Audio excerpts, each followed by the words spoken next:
What's good with it in the hood with it? Welcome back to the Collective Clips where you already know. We get it in. But before we get it in, let's get this intro in. Let's go.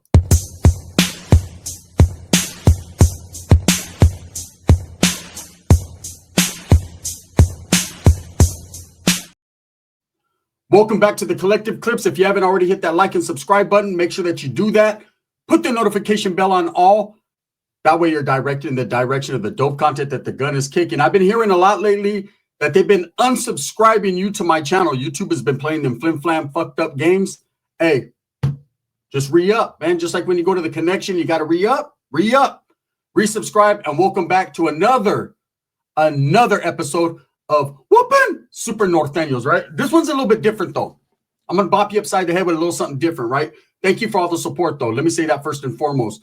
Now, the Merced County Jail is a different animal. Yeah, no, Ricky, not a werewolf. Whoopin', it is a werewolf. No, it's not Fresno, right? It's Merced. And we had two county jails. We have one downtown, which is considered the old county jail, and it's old than a motherfucker, right? And then you have Sandy Mush, which is more like the ranch. When you're sentenced, you go there. Nowadays, I hear they're sending people with fucking outrageous charges, but usually if you're anybody who did anything went to the county jail, the block, right? Now, they kept people segregated there. You had the Nortenos, which was the active block at that time. They would bump it from the 3 block to the 4 block. It just depends on the timing and what year you were there. But it was usually the 3 block, right? And then they had, of course, the Southsiders in 1 block, general population, or what they considered GP, which was white inmates, black, others on 2 block. And then they had up in the front, they had some protective custody cells as well as some medical cells, people that had fucking their spleen hurt from whatever happened. That's on them. Now, I usually went to the block, and in Merced County, the block was designated for the Nortenos. That's just something we called it. Hey, homie, where'd you paroled? Yeah, I just got off the block. I just got off the block and shit. All right, they already knew what you were talking about, if you were from that area. Now, that doesn't mean that everybody that's on the block, everyone that's on the active Norteno fucking pod or whatever you wanted to call it, they were 4 to 5, 8-man cells, right? It didn't mean you were from Merced. It didn't mean you were from Merced County. It means you fell out of Merced County. So there was homeboys there from San Jose. There was homeboys there from fucking Fresno. There was homeboys there from Tulare County. They just happened to be living in Merced or passing through and got caught up on a case, and voila, there you are, homes. ¿Sabes qué? Boom, toma, eat a sopa. And just function with the homeboys. Now, it was very dangerous at that time when I was going in and out of that county jail. And I went in every era, man. I went in the late 90s when I got out of Y. I went straight to the county, just doing my thing. So I was there around them times when it was very unstructured. It wasn't like it is now. I was there in the two bow wows when it was getting a little dangerous. I was there in the mid 2000s when it was super califragilisticexpialidocious, like a motherfucker, right? And then, of course, the last time I was there, it wasn't dangerous at all. Because I went in and got bailed right out. But anyways, that's just how that goes. So let me explain to you. My primo's been in that county jail probably about as much times as I have. Whoopin', I just stayed in the county jail. I'm active over there. All right, well, cool. Be active over there. I'm going to be active out here, actively on DoorDash ordering food while you're actively in there ordering rations off canteen. This is how it went. This was a dangerous situation. This one situation set the precedent for a whole year of violence in the Merced County Jail. It's 2006, right? And I just got to the block. Now, I was functioning with the regiment of Merced, meaning I was out with the business, doing my thing as far as the Norteno goes, right? And homeboys were getting locked up left and right. There was a lot of shit going on around that time. And quietly as this kid, everybody got a little bit of a taste of the county jail. And so I remember homeboys getting out and telling me, hey, bro, it's fucking all bad right now on the block. I'm like, what happened? They said, man, we got some high-powered ass, straight hardliner ass homeboys in there fucking that are looking at all day, and they're just taking it out on everyone. Basically, they were holding everybody accountable. Now, I had been in county jail several times, so I understood about holding other homeboys accountable and holding yourself accountable, just doing your thing. So to me, it was like, that's normal. They were like, nah, it's abnormal. Like, I'm a motherfucker, bro. Believe me, you go in there, you're going to feel it. They weren't lying. So I remember getting booked into the county jail. What happened was I went to Mexico. I was on the run for basically getting off on some fucking non-active gang member at a bar. And I was on the front page. I've told the story before. I ended up in Juarez, Mexico on the run with the homie. Anyways, I come back, I get caught, right? They raid my pad, kick door down, all that. They door dashed me. And so now they door dashed me to the fucking county jail, and I'm sitting there, and the gang officers are trying to take pictures of my tattoos, and they're trying to ask me questions. No can do, no sir, no way, right? Hey, ask the fucking lawyer, Russo, right? I'm cool. I was still active at the time, but I still have morals, right? So they take me to the block, and I remember they had a tear tender, and they're like, hey, I would hear it, and the old familiar sounds, keys on 3, keys on 3. That meant the cops are coming on 3 block. So there was a homeboy, he's a tear tender out there. He's actually a good homie from my neighborhood, right? And I kind of lock eyes with him. And instead of him being like, oh, what's up, homie? It's supposed to spread, homie. He's looking at me like, what's up, fool? What are you here for? And I'm like, oh, shit. You can feel the tension in the air. Whooping. And so, hey, he goes into his cell. Bam. They put me on the block, throw me in my cell. Immediately fucking lines, líneas. Homeboys are getting at me. They release the tear tender. He comes to the cell. What's up, bro? He's like, hey, forward your information, your 5-on-5, 7-on-7, all this and that, right? The Norteno shit is starting to flow. And you got to understand, these are homeboys from my neighborhood. Motherfucker, you were at my patio in a burrito, the fucking carne asada just 3 days ago. And now all of a sudden, forward your 7-on-7. Like I'm just some fucking riffraff, right? This is how it was. It makes you feel rather uncomfortable. That's why a lot of Norteños fall off before they even get past the county jail.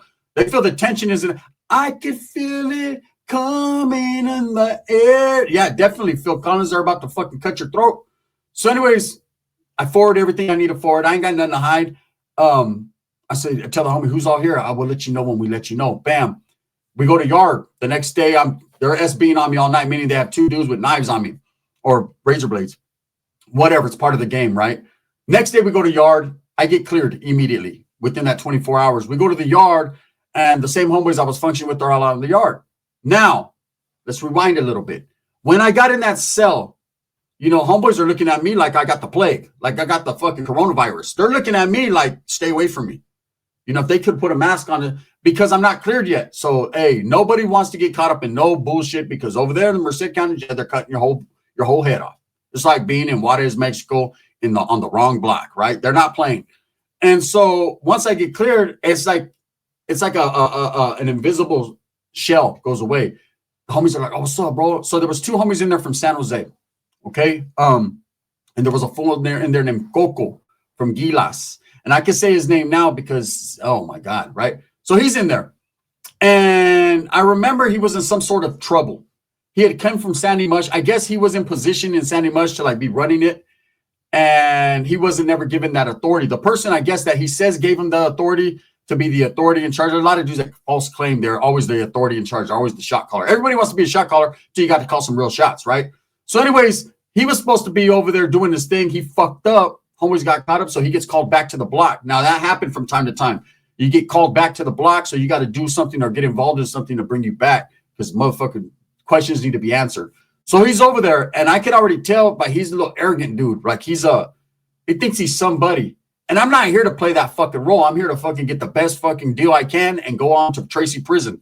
That's all I'm worried about. So, of course, I got homeboys from my neighborhood, and I'm not going to lie. We're very, in the county jail at that time, we were very, very, I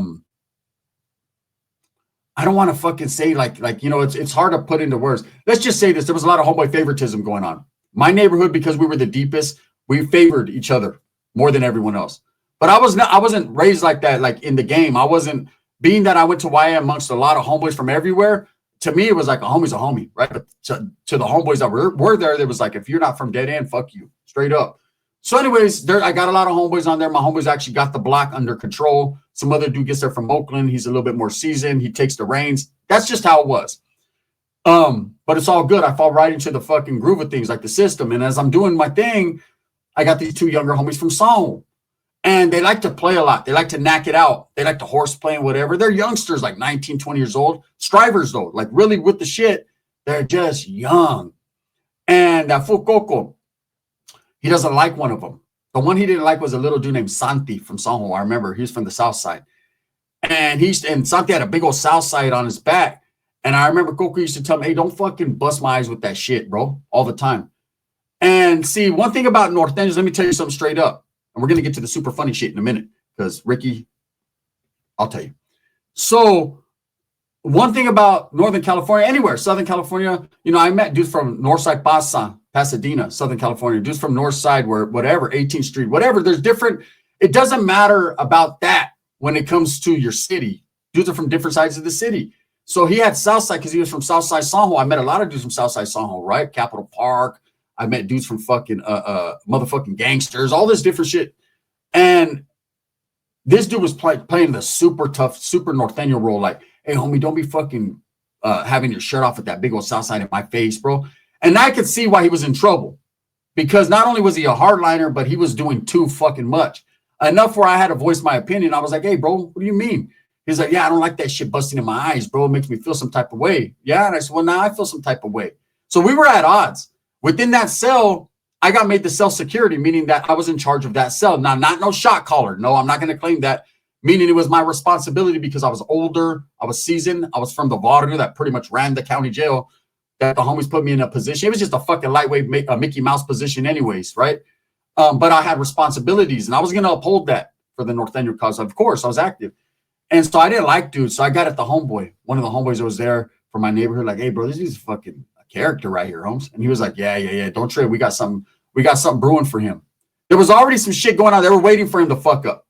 He had already fucked up. He was rewriting the B&Ls and all kinds of shit, mini writing. He had good ass mini writing, though. I'll give him that, right?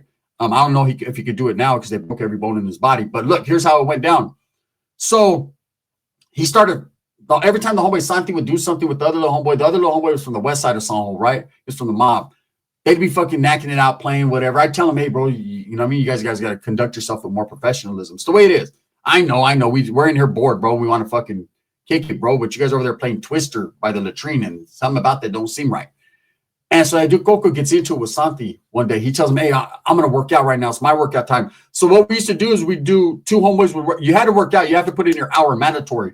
It was a mandatory thing for Norteno. So being that we're in an 8-man cell, there was the bunks on one side, and then you walked like past this little doorway, and then there was a table where you ate, and then there was showers in the back, a phone, but there was an area to work out. So we do one up, one down. So you pick your partner, which of course the two dudes from San Juan, they were crimies. They were going to work out together. So one up, do your burpee, one down. You know what I mean? And then when they're done, a couple homeboys would do it. There was 8 people in the cell, so you had a pair. And so nobody wanted to work out with Koko because, again, man, he thought he was super big, wide. He'd been there speaking Nawa and shit, just doing too much. You know, there's a difference between a funny super Norteno and a super duper trooper Norteno. That's what he was. I didn't like him. Didn't like his get down. But who am I to fucking slander another man's character because I don't get along with them? Anyways, he happened to be my workout partner, and I used to hate it, but I took him because I didn't want him to get into it with anyone. Well, what happened one day was the homeboy fucked his shoulder up. The little homeboy from Westside San Juan. So Santi needed a workout partner. I had court. So I guess Koko was like, come on. He wanted to run him to the dirt. So he's like, we're going to do 2 hours. We're going to go. And he was running the little homie to the dirt. Okay. He was that dude, Koko. He can get with the business. He could really work out. And as he was running him to the dirt, man, they got into it. Right. And he slapped the homeboy. Right. Now I was at court. I didn't see it. So when I get back, one of the older homeboys from Oakland was in there. He was an OG. And he pulls me to the side. He's like, hey, homie, there was some shit. I calmed it down, though. But you might have to deal with it. The homies are tripping on the tira. They want to know what happened because it got a little loud. But, I you know. So I wrote a wee line. I got at him like, what happened? Hey, fucking Santi fucking disrespecting me. And he was like, nah, bro, this fool was overdoing it and fucking calling me a fucking punk and this and that. I said, what? And he goes, and then he fucking put hands on me. Well, you can't put hands on another Northerner. That's red on red, right? So when he chose to do that, he fucked up. So, of course, I struck him up, shot it down to who I needed to shoot it down to. They were like, look, that's a solid homeboy. Even though he's on the bubbler right now, he's in the back brewing. We're waiting on to hear some shit about him or for him to fuck up, really, really fuck up. They were like, just DP him, you know, just make him work out together every day for like a week hard, which was fucking, it wasn't really DP because fucking Koko did that anyways. So the other homie was like, woo, whooping, right? He ended up getting DP'd for getting slapped. Okay. What happens is this. The dude Santi decides, man, you know what? Fuck this dude, man. I'm going to fucking do my thing. So they get into another argument and Santi takes flight on him. And him and the other homeboy from San Juan jump him. Now, this is never seen before footage, right? Well, it's actually in my mind. Never told before story. They fucked him up pretty bad. And he was like going to scream. And I remember grabbing him by the first, fuck up, stupid, right? Because I didn't like him either. And I said, this is never going to get out of the cell, because if it did, it would be bad, right? So what happened was, of course, we go to yard, and the dude Koko says, hey, he doesn't say that he got jumped on, that he got beat up. He doesn't want to say that. He says, hey, I think the homies are pressing the issue on me. This dude is siding with the dudes from Sanho. They're trying to fucking move on me. And he had another homeboy there from Gilroy, right? And I was like, oh, this for the homie. One of my homies from my neighborhood said, hey, they're fucking talking. It's controversy. It's drama, right? Fucking always drama. And so I'm like, look, I tell him, hey, bro, look, that fool got beat up by the homies, but, you know, fuck that shit, man. That fool deserved it. Whatever. Anyways, it gets to a hardliner, a homeboy that's really running the tira. And he decides that on yard, man, they're going to fucking get off on that dude Santi. They're going to remove him. That one removal right there set off a chain of events. I try to fight the field. I try to defend the homie, but hey, at the end of the day, it's you or him. See you later, right? From that day forward, motherfuckers were getting hit every day. Hey, it became a fucking internal conflict, civil war between the Nortenos right there, man. New homies were coming on the block every day. They were getting involved. They didn't even know what the fuck time it was. That fool Koko got all the bones broken in his body. I damn near almost got whacked. I was trying to defend people. I was like, fuck this. I was glad I left to the jail, right? I left quick, too. I left within a week. I was gone, right? But so this is what happens. So I leave to prison. I leave all that mess behind me. Whatever, right? They're doing what they're doing. And whooping. Guess who goes to the jail and catches the repercussions for the actions? You said it first, right? Well, got Rick. Ricky shows up. I didn't know this till years later when I got out of prison, and he told me the story, right? He said, what'd you do over there in the county jail? You fucked everything up. I got there. They were fucking trying to beat me. I was like, what happened? So what happened was this. When I left to prison, remember, I left everything behind me. Like, fuck that, right? I got to where I was going and trying to just, you forever forward. I'll be fucking looking backwards. And fools asked me, too, when I got to Tracy, how was it over there in the county? The homies cool? Yeah, it's all right. I didn't tell them everybody was fucking beating each other up. And so anyways, I get to, I get out. And Ricky's fucking all disgruntled when I go, I got to talk to you, right? Sometimes he'd be all fucking like he'd make sense sometimes, right? And I remember that day, my Thea was like, hey, we're going to go to Rollerland. I'm going to fucking skate because I haven't skated in a long time, since at least the 60s. I was like, they had skates in the 60s? They sure did, you son of a bitch. Why is it always got to be I'm old? I don't want to be old no more. I think I'm going to have the facial recognition done. I said, what do you mean facial recognition? The fucking shit where they put needle. You mean reconstruction? Yeah, they're going to reconstruct my face. I said, that's called reconstructive surgery. Yeah, they're going to construct that shit too.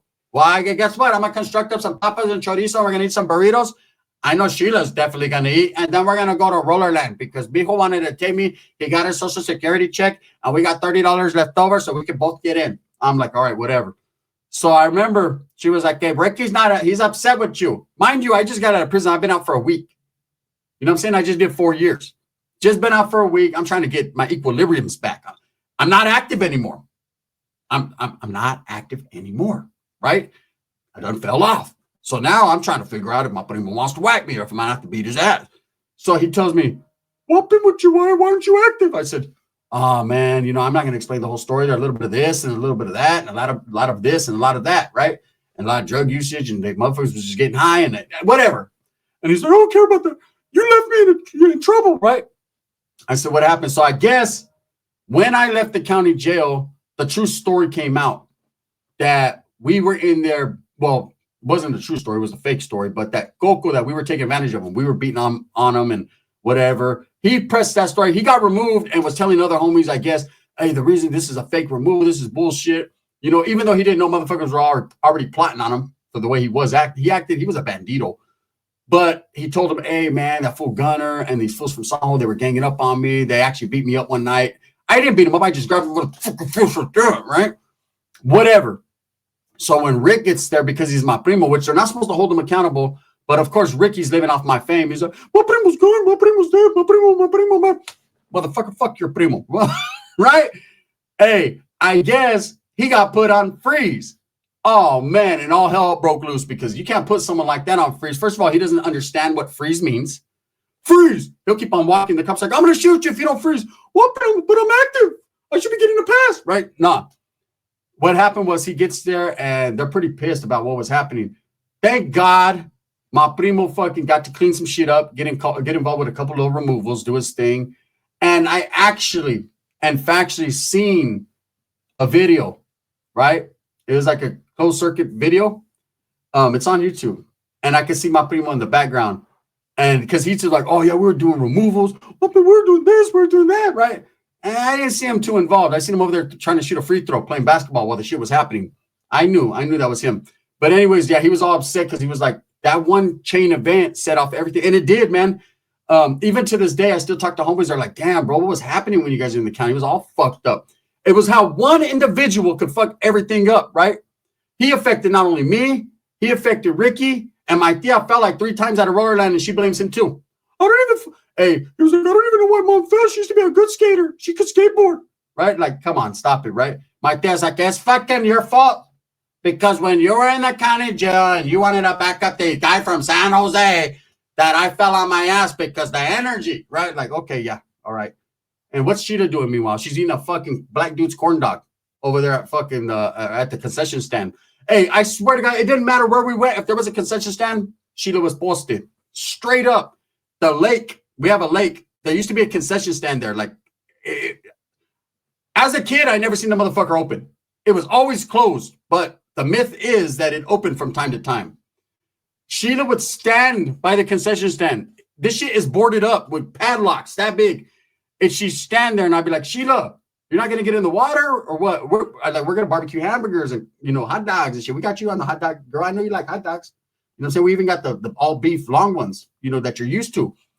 And this bitch would be posted up right there by the concession stand. No, I want to give me a cotton candy. When, since we've been kids, have you ever seen them open that motherfucker up? You can't get a chili cheese Frito nowhere from that motherfucker, right? Anyways, she would post, it didn't matter where we went. As soon as she's one of those chicks, as soon as we get to a place, you know what I mean? I wonder if they got Frito Puffs. I wonder if they, I wonder if you got diabetes. I wonder if you're pregnant or not. I can't tell. I wonder if there's anyone else with a flatter ass on earth than you. There was a lot of things I wonder. Ricky, don't talk about my old lady. She's downer than you are. When I get off, she's active, right? Oh, okay. Yeah. Well, she needs to go get some active surgery on that ass because that shit is inside out. They need to fucking reach in there and pull that motherfucker out. Anyways, with that being said, it was crazy how one incident sparked off a whole bunch of removals, all based upon a couple homeboys from San Juan Gilas. And here's the cool thing. Because I told my homeboy, I was like, damn, bro, for my neighbor, like, it's drama. He's like, that's why it's just about the hood. These vatos come from other cities. They don't know how to act. It wasn't the homeboys from San Jose's fault. They weren't doing nothing. Santi wasn't doing nothing, man. It was one degenerate ass motherfucker, high-powered dude, super duper duper trooper Norteno, right? That didn't know how to act. And let me tell you, one of these days, hit a 1 if you guys want me to tell you exactly what happened to that dude. They fucked that dude up. Anyways, shout out, respects to everyone, man. If you like these super Nortenos, hit a 1. Well, hit a 2. How about you hit a 2 this time so we can separate the 2s from the 1s? And you already know what it is. This is the gun. Bang, bang.